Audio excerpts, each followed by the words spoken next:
My wife admitted something on her deathbed. Now I'm glad she died. I'm in angst. That's the only way I know how to describe it. Everything just feels so surreal right now.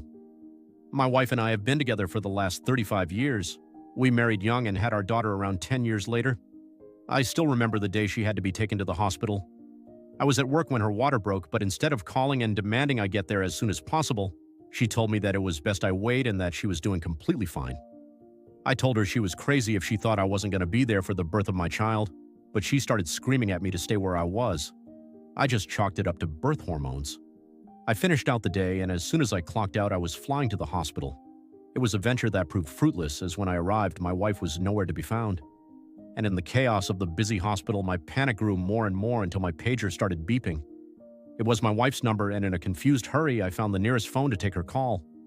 She was already home, asking me where I had been. After a little back and forth about the sheer audacity of that statement, I got in my car and drove home as quickly as I could. When I got there, I found her curled up in her chair in the living room, cradling our baby and looking both exhausted and completely drained. Under normal circumstances, this should have been one of the happiest moments of my life. But really, all I felt was confusion. Why? Because we were scheduled to have a baby boy for her entire pregnancy. That's what the doctors kept telling us. Her explanation was that there had been some kind of mistake with the paperwork. Pretty expensive mistake, I guess, because we had spent hundreds on clothes and toys for a boy. I still allowed myself to feel happy. I mean, I was a new father. I'd waited 9 months for this moment. I wasn't going to let some paperwork issue rain on my parade. Besides, her mom seemed in no mood to argue. I spent the entire first night back home curled up in bed with my wife and our baby girl. I soothed them to sleep in each other's arms. I rubbed my wife's back. I held the baby when she cried.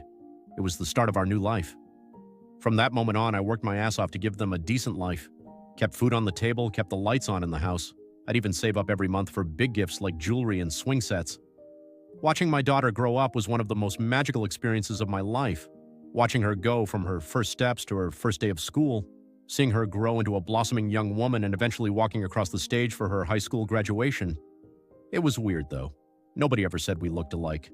Nobody ever said she and her mom even looked alike. And if I'm being honest, I thought the same thing, but it didn't change how I loved her. But unfortunately, every fairy tale must come to an end, and ours ended with her mom being diagnosed with cancer. Those were some of the most difficult years of my life. Watching the woman I loved lose her appetite, lose her hair, lose her life, it broke something within me. I was by her side every day, right there with my daughter. However, on the day we lost her, my daughter had been in class at the state university 100 miles away, and I was all alone watching the world crumble before my very eyes. In those last moments, she looked at me with the same love she had back when we first met.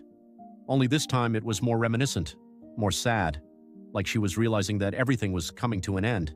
And that's when her face changed. Her smile faded, her forehead creased. She started sobbing.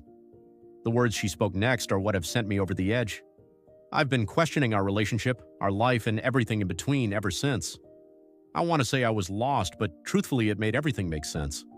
Because according to my wife, our son died at birth after some complications. I guess something snapped in her mind when she was told that her baby didn't make it.